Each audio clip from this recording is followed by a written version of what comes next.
رحم اللہ من قرأ الفاتحہ. بسم اللہ الرحمن الرحیم مالک یوم الدین ایاک نعبد و ایاک نستعین اہدنا الصراط المستقیم صراط الذین غیر المغضوب علیہم ولا الضالین. بسم اللہ الرحمن الرحیم قل هو الله احد الله الصمد لم يلد لا حول ولا قوة إلا بالله العلي العظيم. أعوذ بالله السميع العليم من الشيطان الرجيم. بسم الله الرحمن الرحيم. الحمد لله الذي لا يبلغ مدحته القائلون ولا يحصي نعماءه العادون ولا يودي حقه المجتهدون الذي ليس لصفته حد محدود ولا نعت موجود ولا أجل ممدود. فطر الخلائق بقدرته ونشر الرياح برحمته ووتد بالصخور ميدان أرضه. ثم الصلاة والسلام والتحية والإكرام على بشير النذير والسراج المنير حبيب إله العالمين أبي القاسم المصطفى محمد اللهم صل على محمد وعلى آله الطيبين الطاهرين المعصومين المظلومين الغر الميامين لا سيما الإمام المبين بقية الله في الأرضين الحجة الثاني عشر الامام المہدی المنتظر صلوات اللہ وسلامہ علیہ. اما بعد فقد قال اللہ تعالی فی محکم کتابہ المجید وفرقانہ الحمید وقولہ الحق. بسم اللہ الرحمن الرحیم. انا لننصر رسلنا والذین آمنوا فی الحیاۃ الدنیا وَيَوْمَ يَقُومُ الْأَشْهَادُ. ایک صلوات پڑھیے محمد وآل محمد وآل. عزیزان گرامی، سورہ غافر میں، سورہ جس کو دوسرا نام سورہ مومن بھی ہے، سورہ مومنون میں اللہ تعالیٰ ارشاد فرماتا ہے ہم یقیناً، ہم تاکید کر کے فرماتا ہے نا انا لننصر، ہم یقیناً مدد کریں گے. کس کی؟ انا لننصر رسلنا، اپنے انبیاء کی ہم یقیناً مدد کریں گے. اس کے بعد اللہ جو جملہ کہتا ہے والذین آمنوا فی الحیات الدنیا، اور ان کی مدد کریں گے جو ایمان لائیں. اور کہاں مدد کرے گا؟ جگہ تو بتائے کہ اللہ کہاں مدد کرے گا. تو قرآن کہتا ہے فی الحیات الدنیا، دنیا کی زندگی میں ہم مدد کریں گے. وَيَوْمَ يَقُومُ الْأَشْهَادُ، اور اس دن مدد کریں گے جب سارے لوگ گواہی کے لیے پیش کیے جائیں گے. یہ آیت بہت امید انسان کی، ہر انسان کی زندگی میں ایک امید لے کر آتی، اور اسی لیے یہ بہت واقعاً ایمان کا جو ایک عظیم فائدہ ہے نا، وہ یہی ہے کہ کمزور سے کمزور انسان، لاچار سے لاچار انسان، جس کا دنیا میں کوئی سہارا نہ ہو، دنیا میں کوئی نہ ہو، اس کو بھی اللہ کہہ رہا ہے گھبرانے کی ضرورت نہیں ہے. کیوں؟ اس لیے کہ میں نے جو ہے، میں خدا، میں تمہارا رب، میں تمہارا پالنے والا تمہاری مدد کروں گا. ہم تمہاری مدد کریں گے. کہاں مدد کریں گے؟ اللہ کہتا ہے اس دنیا میں بھی تمہاری مدد کریں گے اور اس دنیا میں بھی مدد کریں گے. اب آپ سوچئے جس کے ساتھ خدا ہو، آپ جان لیجیے جس کے ساتھ بھی اللہ ہے، اس کا کوئی ایک بال بھی بانکا نہیں کر سکتا. ہم نے دیکھا ہے تاریخ میں ایسے لوگ آپ کو مل جائیں گے، قرآن نے اس کی مثال پیش کی ہے۔ میں ایک مثال لیتا ہوں، آپ دیکھیے،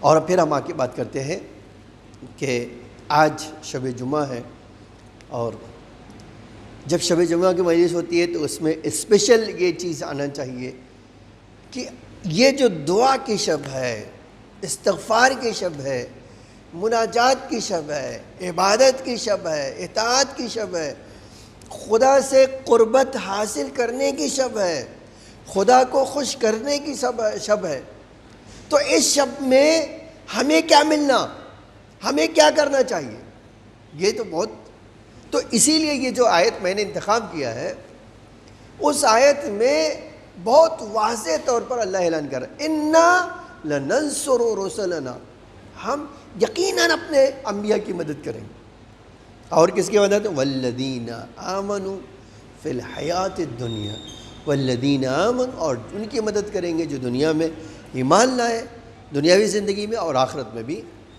اب اس کی مثال آپ دیکھیے، مدد دو طرح کی ہوتی ہے، اگرچہ یعنی کلی طور پہ جب ہم بانٹیں گے تو دو طرح کی ہوتی ہے، ایک خلقت میں،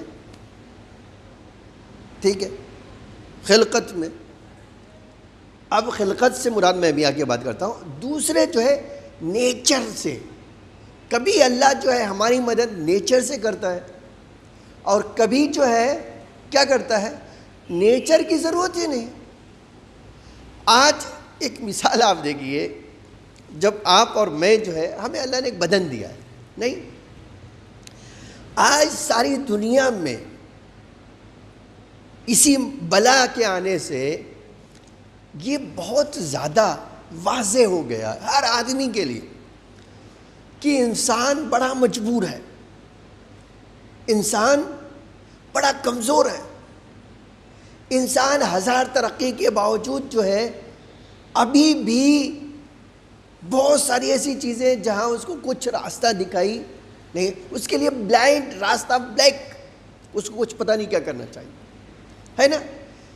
اس کے باوجود وہی انسان کہتا ہے خدا نے اسی بدن کو جب بنایا ہے تو مدد کرنے کے لیے انٹائر سے ہمارے اندر سے طاقت رکھی ہے کہ ادھر ہمارا کوئی دشمن ہمارے اس ظاہری جسم پر حملہ کرنا چاہتا ہے، اندرونی فوج فوراً اس سے لڑنے کے لیے آ جاتی ہے۔ آج جو آپ یہ سن رہے ہیں نا روز، امیونٹی بڑھاؤ، امیونٹی بڑھاؤ، امیونٹی بڑھاؤ، یہ امیونٹی جانتے کیا، یہ آپ کے اندر ایک طاقت ہے، جو طاقت کیا کرتی ہے، باہر سے آنے والے دشمن سے لڑتی ہے، اور یہی نہیں کہ باہر سے اندر آ گیا تو اندر بھی لڑائی رہتی ہے اس کی۔ اسی لیے ہمارا ایک جو حدیث پائی جاتی ہے، کبھی غور کیجئے، یہ حدیث بڑی لطیف ہے، کہتے ہیں اماں کہ جب کوئی تمہیں بیماری، خاص طور سے سردی ہو، 3 دن علاج نہ کرنا، کوئی علاج کرنے کی ضرورت نہیں تمہیں۔ تو اگر آپ سوچیں کہ 3 دن علاج نہ کرے، کہتے ہاں علاج نہیں کرنا، بولے کیوں؟ کہتے ہیں اس لیے کہ یہ جو بھی تمہیں یہ چیز ہوئی ہے، مرض ہوا ہے، اس کی اللہ کی طرف سے حکمت ہے، اس کا تمہارے لیے اللہ نے ایک فائدہ رکھا ہے۔ وہ فائدہ کیا ہے؟ مثال سردی میں فرمایا سردی اگر کسی کو ہوگی تو وہ دیوانہ نہیں ہو سکتا ہے،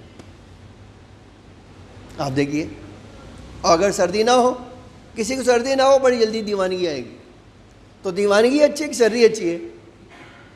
یہ تو خود ہی انسان سمجھ سکتا ہے کہ، تو آپ، اچھا دوسری طرف سے آج ہمیں یہ سمجھ میں آ رہا ہے 3 دن کے اندر اب تمہارے اندر کی طاقت خود اس سردی کو بھگا دے گی، تم انتظار کرو خالی، یہ تمہارے اندر کے جو دفاعی نظام ہے وہ خود اس کو باہر نکل دے گا۔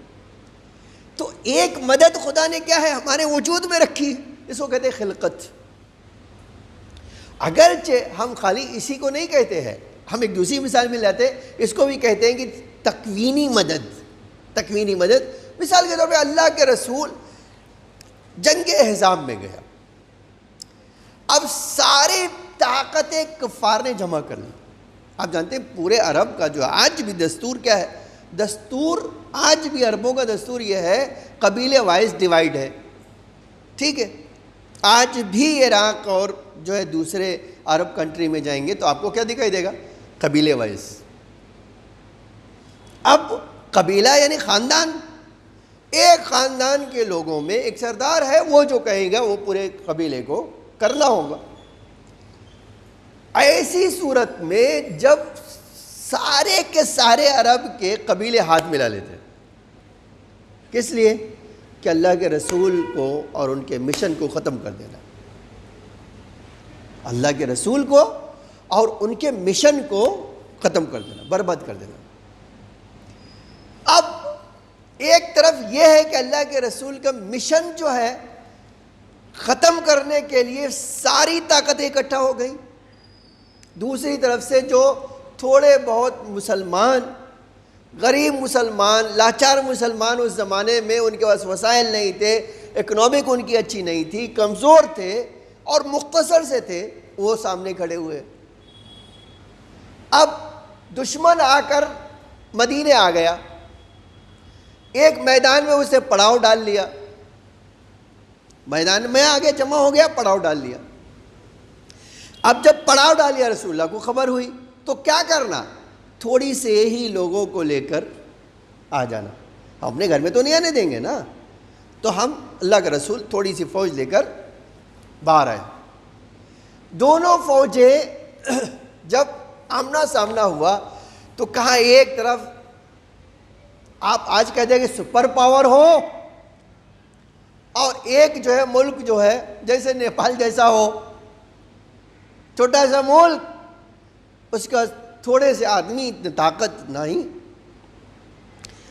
اب جنگ ہونے سے پہلے اللہ کے رسول نے کیا کیا؟ ہاتھ اٹھایا، اے اللہ تیرا رسول اور مسلمان دونوں کھڑے ہیں، اے اللہ ہمارے لوگ مسلمان تو اس فوج کو دیکھ کر ہی آدھا دم نکل گیا، تو میرے معبود اگر لڑنے کی باری آئی تو ہمارا کیا ہوگا؟ اور تو نے وعدہ کیا ہے کہ اپنے رسول کی مدد کرے گا، تو اے اللہ تو ہمیں اپنی مدد بھیج دے، ٹھیک ہے؟ اب دیکھیے ایک بہت بڑا مسئلہ ہمیشہ سے رہتا ہے، اور آپ بھی سوچئے تھوڑے سے 5 آدمی لے کر میں نکلا ہوں ایک بڑے لشکر سے لڑنے کے لیے، تو یہ 5 آدمی جب بات کریں گے تو کیا بات کریں گے؟ کیا ہوگا ہمارا؟ ہم کہاں پہنچنے والے ہیں؟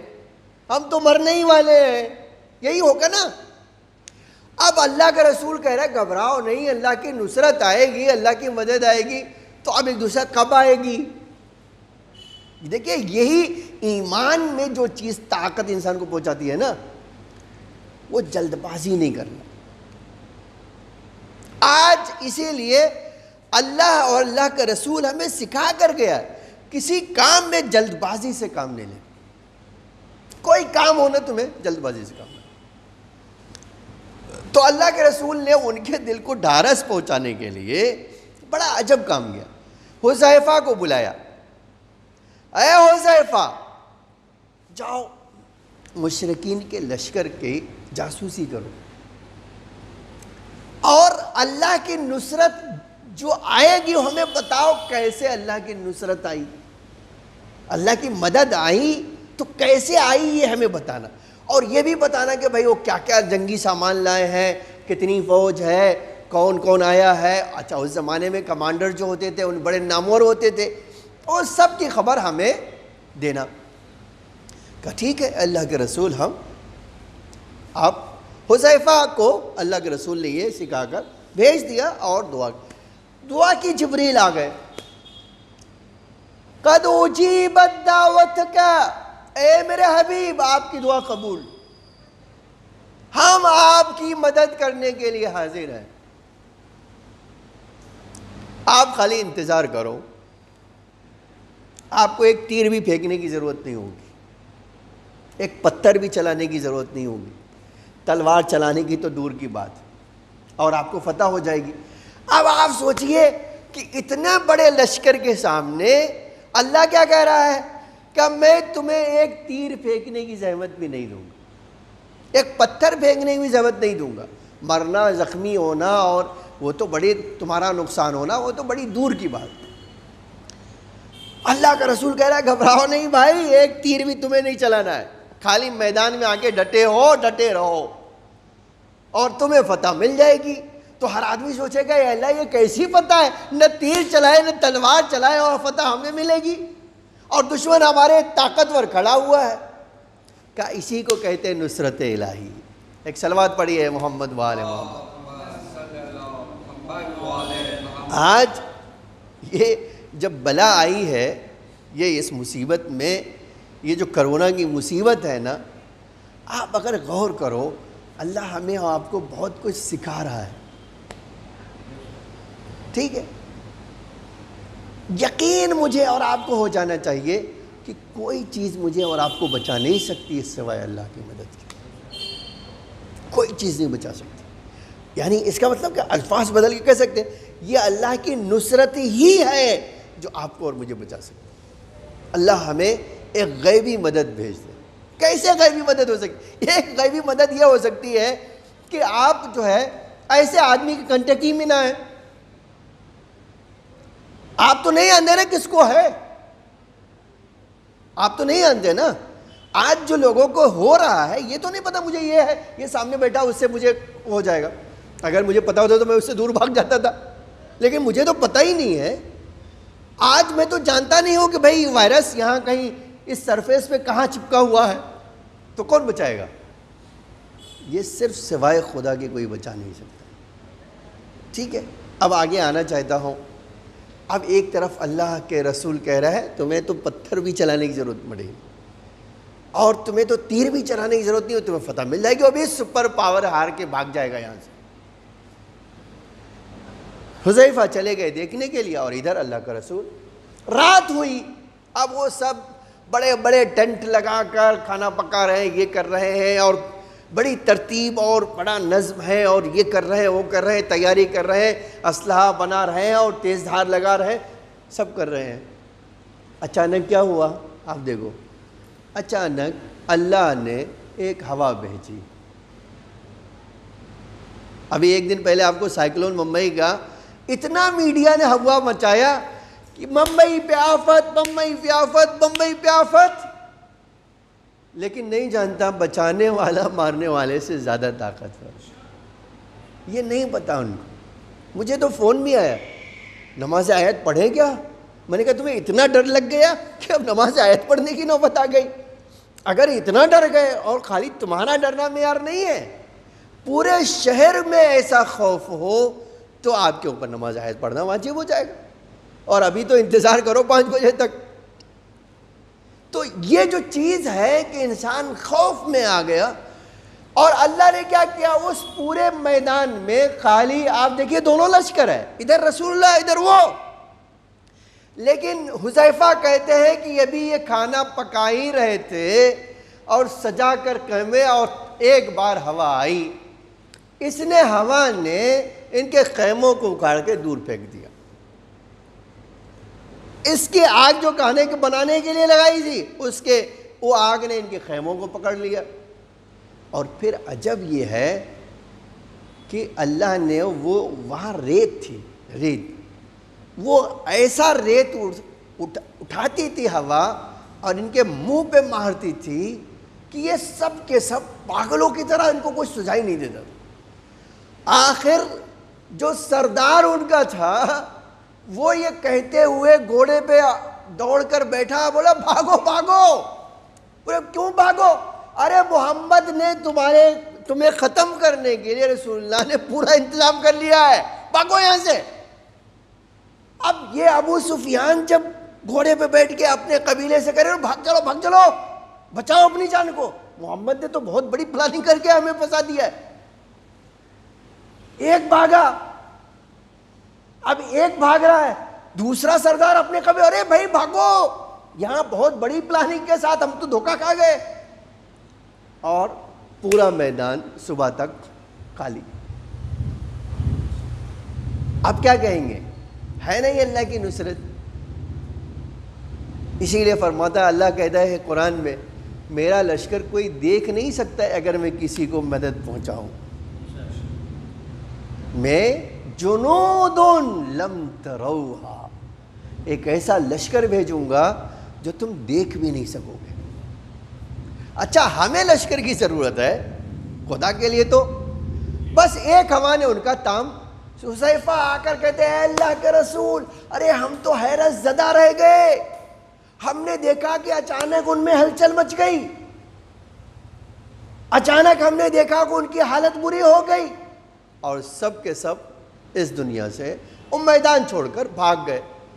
آپ اندازہ کریں اس کو کہتے ہیں، میں نے کہا کیا اس کو کہتے ہیں نصرت اللہ کی طرف سے آنا. وہ بھی کیسی نصرت؟ خلقت میں، تکوین میں. آپ نے کچھ نہیں کیا ہے، جو کچھ کیا ہے کیا خدا نے کیا. اس کو کہتے ہیں تکوینی مدد. اب ایک سوال ہے جو آج میں اسی بہت ساری مثالیں نہیں لانا چاہتا ہوں ورنہ بہت دور نکل جاؤں گا. میں پلٹ کے آنا چاہتا ہوں. سوال یہ ہے کہ اللہ کہہ رہا ہے اے ایمان والو ہم تمہاری مدد ضرور کریں گے. تو ایک سوال ہے مومن نے کیوں مدد حاصل نہیں کی اس میں؟ کیا اللہ کا وعدہ معاذ اللہ جھوٹا ہے جو سورہ غافر میں کہہ رہا ہے اِنَّا لَنَنْصُرُ رُسُلَنَا، ہم اپنے رسولوں کی مدد کریں گے. اور کس کی؟ وَالَّذِينَ آمَنُوا، اور جو ایمان لائے. یہ تو اللہ کا وعدہ ہے نا، اور اللہ سے وعدہ تو جھوٹا ہو نہیں سکتا معاذ اللہ. اللہ قرآن میں کہتا ہے، اللہ سے بڑھ کر کون وعدہ پورا کر سکتا ہے؟ تو سوال یہ ہے کہ ہم نے اللہ کے اس وعدے کو اپنے شامل حال کیوں نہیں کیا؟ آج تو شب جمعہ ہے نا، 2 مہینے تو لاک ڈاؤن کا گزر چکا ہے. تو ایک سوال واقعی ذہن میں آتا ہے یا نہیں آتا ہے کہ آپ نے اور مومن نے کیوں مدد حاصل نہیں کی؟ کیا اللہ مدد کرنے کو تیار نہیں میرے بھائی، اللہ مدد کرنے کو تیار ہے. میں ایک روایت پیش کرتا ہوں. دیکھیے یہ جو حدیثیں ہیں نا وہ بہت زیادہ ہمیں وہ سچویشن سے نتیجہ لینے کی طرف دعوت دیتی ہے. میں جو اب یہ مثال دینے حدیث پڑھ رہا ہوں، اس حدیث میں جو آج ہم مدد حاصل نہیں کر پا رہے ہیں نا اس کی وجہ بتائی گئی. ٹھیک ہے، اس کی وجہ اس حدیث میں بتائی گئی. 2 نبیوں سے اللہ تعالیٰ نے کہا اے عیسیٰ، اے موسیٰ، اپنی حالت پر رہو. تو مجھے بہت یہ حدیث پڑھ کے بہت حیرانی ہوئی کہ اللہ کس کو کہہ رہا ہے؟ جناب موسیٰ سے کہہ رہا ہے موسیٰ اپنی حالت پہ گریہ کرو، رو. تو آپ بھی سوچیں، آپ کے ذہن میں آئے گا نہیں کہ بھائی کیوں روئے، اور اپنی حالت پہ، وہ بھی نبی، وہ بھی اولو العزم نبی جو صاحب کتاب ہے، صاحب شریعت ہے، اللہ کا پیغام پہنچانے آیا ہے نا، کیوں رو؟ جواب بڑا، اے اللہ موسیٰ رو اپنی حالت پر. پوچھا اے اللہ میری حالت میں کیا ہے کہ میں روؤں؟ بڑا عجب جواب دیا.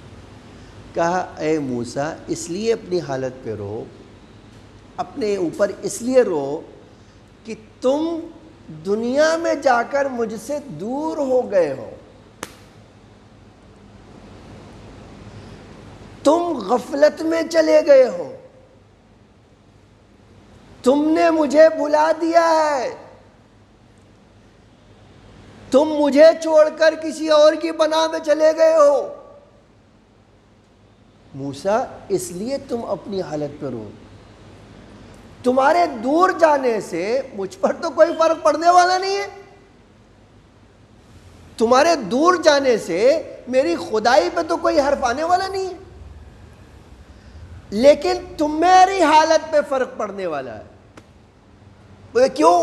کہ اس لیے کہ جس دنیا میں تمہیں بھیجا ہے ہر طرف بلاؤں میں گھرے ہوئے ہو، اور بچانے والا میں ہی ہوں.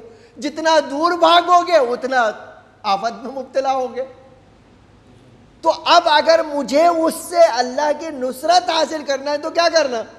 بھئی جتنا بھاگ گیا ہوں اتنا قریب آ جاؤں، جتنا قریب آؤں گا اتنا اللہ کی نصرت مل جائیں گی مجھے. ہے نا یہ سوال؟ تو میرے بھائی، میرے عزیزو، آج واقعاً جب ہم کہتے ہیں اے اللہ، آج اس 7 نمبر کی دعا میں امام سجاد کی جو دعا ہے نا صحیفہ سجادیہ میں، اس کی 7 نمبر کی دعا پڑھی ہے، یا من تحل بہی عقد المکارہ، اے اللہ صرف تو ہی ہے جو اس مشکل گتھی کو سلجھا سکتا ہے، اے اللہ تیرے علاوہ کوئی نہیں ہے جو مجھے اس جو ہے مصیبت سے باہر نکال سکے۔ ذلت الاسباب، اے اللہ ہر مصیبت تیرے سامنے آ کر سر جھکا دیتی ہے، تیری ذات اس طرح کی ذات ہے، تیری قدرت اس طرح کی قدرت ہے، تیری شان اس طرح کی ہے کہ اے اللہ میں ہر جو ہے سبب کے سامنے ہار جاتا ہوں، لیکن تو ہر سبب تیرے سامنے آ کے سر جھکا لیتا ہے، تیرے سامنے کوئی مشکل نہیں رہتی، میرے سامنے ہر مشکل نظر آتی ہے، تو اے اللہ مجھے اس مشکل سے نجات دینے کے لیے تو ہی سہارا ہے، تیرے علاوہ کوئی سہارا۔ تو اب رونا کس کو؟ موسیٰ اپنی حالت پہ رو، کیوں؟ اس لیے کہ جتنا غفلت میں رہو گے اتنا میں تمہیں نظر انداز کر دوں گا، اتنا تمہاری طرف سے بے توجہ ہو جاؤں گا، اتنا تمہیں اپنی بارگاہ سے دور کر دوں گا، اور جتنا میری بارگاہ سے دور ہوگے اتنی آفتوں میں گرفتار ہو۔ سیم یہی چیز جناب عیسیٰ سے اللہ نے، عیسیٰ اپنی حالت پہ رو، اور آپ سوچئے اسی کے مقابل میں جو ہم جاتے ہیں اور واقعاً دیکھتے ہیں ائمہ ہمارے کیوں اتنا روتے تھے؟ کبھی آپ سوچیں کبھی اتنا کیوں روتے تھے؟ امام سجاد کو تاریخ میں ایک لقب امام کا کیا؟ بکا، بہت زیادہ گریا کرنے والا۔ تو کیا یہ بات سچ ہے کہ امام اپنے بابا کو یاد کر کے روئے؟ نو ڈاؤٹ، لیکن رات پوری جب رات عبادت میں گزارتے تھے اور روتے تھے تو وہ کیا تھا؟ کہتے تھے اے اللہ میں ہر طرف دشمنوں کے نرغے میں گرفتار، تو ہی ہے جو ان دشمنوں کو دفع کر سکتا ہے۔ ٹھیک ہے، آج واقعاً یہ جو راستہ دکھاتا ہے نا وہ اللہ ہے، مجھے بھی اور آپ کو بھی ضروری، اسی لیے میرے لیے بھی ضروری ہے، آپ کے لیے بھی ضروری ہے کہ ہم کیا کریں؟ ہم خلقت سے بھی مدد حاصل کریں، اللہ سے کہے اے اللہ ہمارے پاس طاقت نہیں ہے، اے اللہ ہم تجھ سے دور ہو گئے، تو اپنی اس طاقت سے اپنی بارگاہ سے بھی نزدیک کر دے، اور دوسرے کیا ہے؟ اے اللہ اپنی طاقت سے اس مصیبت سے ہمیں محفوظ بنا دے۔ آپ جان لیجئے اگر یہ کام کر سکتے تو ساری دنیا کو مرض آئے گا، آپ کو نہیں آئے، یاد رکھیے آپ کو نہیں آ سکتا ہے۔ لیکن افسوس یہ ہے کہ جن کے پاس دعا کا اتنا بڑا ذخیرہ ہے وہی لوگ ان دعاؤں سے دور ہیں، جن کے لیے شب جمعہ ایک ایسی شب ہے جس کو لفظ میں بیان نہیں کیا جا سکتا ہے، وہی لوگ اس شب کی اہمیت سے غافل ہیں۔ عزیزو کب تک یہ غفلت میں رہیں گے؟ اللہ نے ہماری مدد کے لیے ہمارے امام کو پردہ غیب میں رکھا ہے۔ آج کبھی نہیں ہے کہ آپ امام کو پکارتے ہوں اور امام مدد نہ کریں، یہ نہیں ہو سکتا۔ میں نے کہا اللہ کا وعدہ ہے، اللہ کے رسول کا وعدہ ہے، اور یہی بات سمیٹ لیتا ہوں۔ دیکھو اللہ کی نصرت، آپ کیا سوچتے ہو کسی بھی میدان میں اللہ کے رسول نے نصرت مانگی اور نصرت نہیں ملی؟ حنین میں، قرآن کہتا حنین میں جب 10,000 کا لشکر تھا تو مسلمان کہتے تھے اتنا بڑا لشکر کون ہرا سکے گا، اور پھر کیا وہی قرآن کہتا ہے جن کو اپنی طاقتوں پہ بھروسہ تھا وہی جنگ ہار رہے تھے۔ جہاں اللہ کی طاقت تھی وہاں چند لوگ تھے کامیابی ملی، اور جہاں بڑا لشکر لے کر نکلے تھے ان کو اپنی طاقت پہ بھروسہ آیا وہی ہار گئے۔ یہ کیا بات بتا دے؟ اس کا مطلب ہمیں طاقت جو چاہیے وہ کیا ہے؟ اللہ کی چاہیے. یہ ہمارے اماموں نے ہمیں سکھایا. اور طاقت حاصل کرنے کے ذریعے کیا ہے؟ اللہ کی عبادت، اللہ کی اطاعت، معصیت سے دوری. اور یقین جان لیجئے، ایک بار کسی کو دنیا میں ایک بار، اگرچہ یہ کہ نہیں کہہ رہا جو اللہ کی مدد آپ کو اور مجھے ملتی رہتی لگاتار، اسپیشل مدد آپ کو اگر چاہیے تو آپ کو اسپیشل اللہ کی بارگاہ میں مناجات کرنا. ایسی مناجات آپ کبھی سوچئے، پوری پوری رات ہماری شہزادی دعا کرتی تھی. کبھی آپ نے سوچا ہے؟ واقعی میں حیران رہ جاتا ہوں کہ پوری پوری رات دعا کر رہی. آج آپ جناب زینب کی سیرت میں پڑھ لیجئے، واقعی کیا کردار تھا کہ حتیٰ اگر اونٹ پر ہے نا اسیری میں، اس اونٹ پر بھی نماز پڑھ رہے. یہ کیا ہے؟ اس سے اللہ کی نصرت آتی. اب نصرت کیسی تھی؟ ہاتھ اٹھا دیتی تھی کسی کے لیے، ان کی کنیزوں کے لیے ہمیں ملتا ہے ہاتھ اٹھایا، آسمان سے ڈول نازل ہو گئی، تو ان کی تو بہت بڑی بات تھی. لیکن عزیزان گرامی، انہوں نے کبھی اس بات کا شکوہ نہیں کیا. جب امتحان دینے کے لیے آئے تو کبھی اس میں شکوہ نہیں کیا. آج یہ جملہ بڑا دردناک ہے کہ بی بی جو شام غریبہ میں نماز شب پڑھتی تھی کھڑی ہو کر، جس نے راستے میں کوئی دن ایسا نہیں گزارا جس میں نماز شب نہ پڑھی ہو، جب وہی بی بی قید شام میں نماز پڑھنے کے لیے آمادہ ہوئی تو امام سجاد یہ دیکھ کر قابو نہیں رکھ سکے، تڑپ گئے. امام سجاد دیکھا پھوپھی اماں بیٹھ کر نماز پڑھ رہی.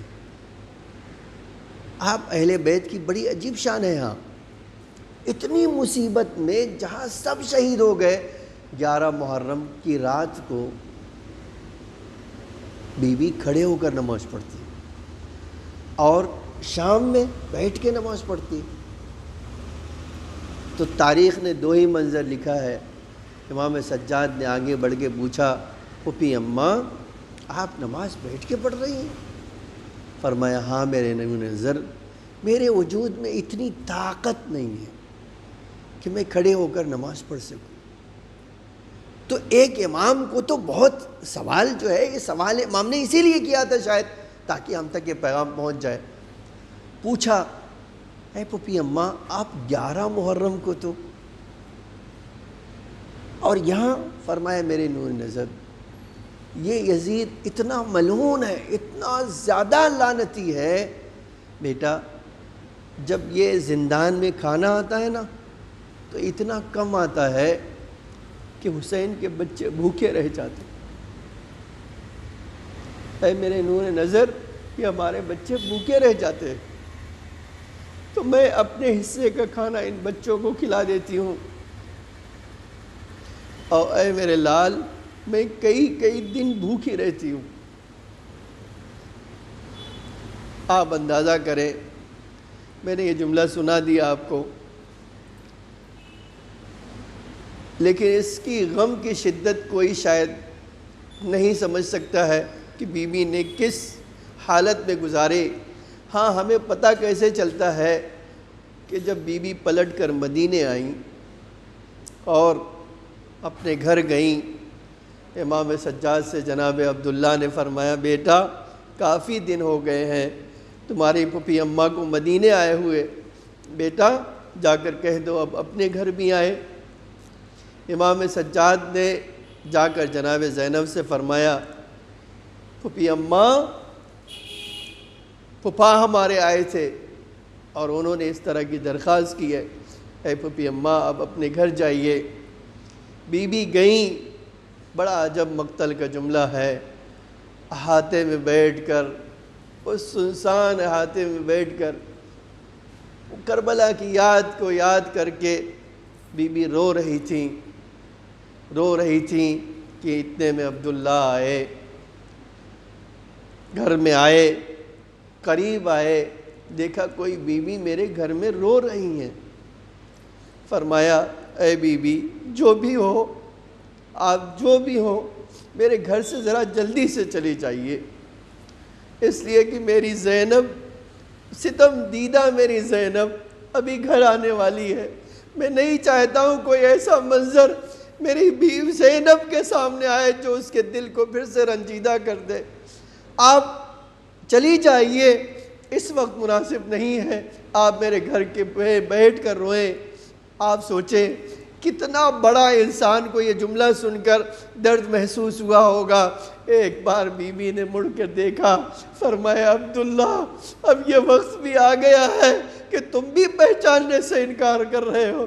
اے عبداللہ پہچانو، ارے میں ہی زینب ہوں، یہ میرا ہی گھر ہے۔ ارباب اعزاں عبداللہ نے یہ منظر دیکھا، تڑپ کے فرمایا بی بی ارے جب آپ گئی تھی تو آپ کے بال سیاہ تھے اور آپ کے جسم بھی اس طرح لاغر نہ تھا، بی بی پلٹ کر آئی ہیں تو آپ کے بال سفید ہو گئے اور آپ ضعیفہ نظر آتی ہیں۔ ارباب اعزاں ایک جملہ کہنا چاہتا ہوں، شاید یہی تو وجہ تھی امام زمانہ علیہ السلام نے سلام فرمایا، سلام ہو شہزادیوں کو جن کو دھوپ کی تپش نے اور زندان شام کے حالات نے ان کے چہروں کو بدل کر کے رکھ دیا تھا۔ ارباب اعزاں اب جب عبداللہ آئے، بی بی کو شاننے سے پکڑا، کہا بی بی احاطے میں کیوں بیٹھ گئی، آئیے کمرے میں چلیں۔ بی بی کو لے کر گئے، تاریخ نے لکھا ایک کمرے سے دوسرے کمرے میں، اب جب پہنچی تو عجب منظر دیکھا، دو ننھے ننھے بستر دیکھے۔ اب بی بی کا غم پھر سے تازہ ہو گیا، ایک بار کربلا کا رخ کر کے فرمایا بیٹا انو محمد ارے اپنی ماں کو معاف کر دینا، اے بیٹا ارے تیری دکھیاری ماں اب تک تیرا ماتم نہ کر سکی، لیکن اے میرے نور نظر اب تیرا ماتم یہ تیری دکھیاری ماں کرے گی۔ لعنت اللہ علی القوم الظالمین، سیعلم الذین ظلموا ای منقلب ینقلبون۔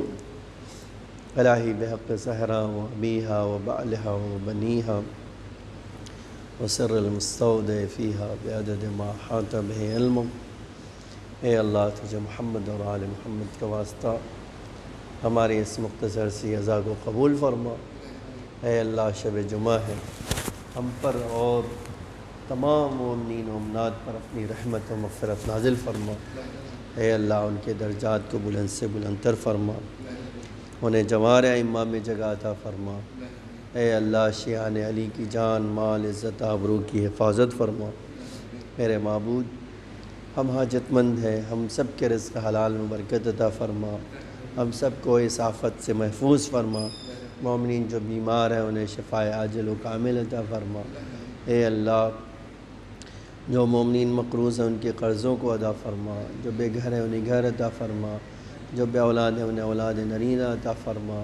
امام زمانہ علیہ السلام کے ظہور میں تعجیل فرما، زمین کو آقا کے ظہور کے لیے آمادہ فرما، ہم سب کو آقا کے حقیقی غلاموں میں شمار فرما۔ اے اللہ تجھے محمد اور آل محمد کا واسطہ ہمارے ڈھیر سارے گناہوں کو معاف فرما، ہمارے ناقص عمل کو قبول فرما۔ اے اللہ ہمیں نور آل محمد سے مزین فرما، مومنین جو قید میں انہیں قید سے رہائی عطا فرما۔ اے اللہ مجاہدین اسلام کو کامیابی عطا فرما، شیعان عراق، لبنان، بحرین، یمن، ایران جہاں بھی اے اللہ سازشوں کا شکار ہے پروردگار، ان سازشوں سے ان کی حفاظت فرما۔ میرے معبود تجھے محمد اور آل محمد کا واسطہ اے اللہ اس دنیا میں محبت اہل بیت اور آخرت میں شفاعت اہل بیت نصیب فرما۔ اے اللہ ہمارے مرحومین پر اپنی رحمت و مغفرت نازل فرما۔ ربنا تقبل منا انک انت السمیع العلیم۔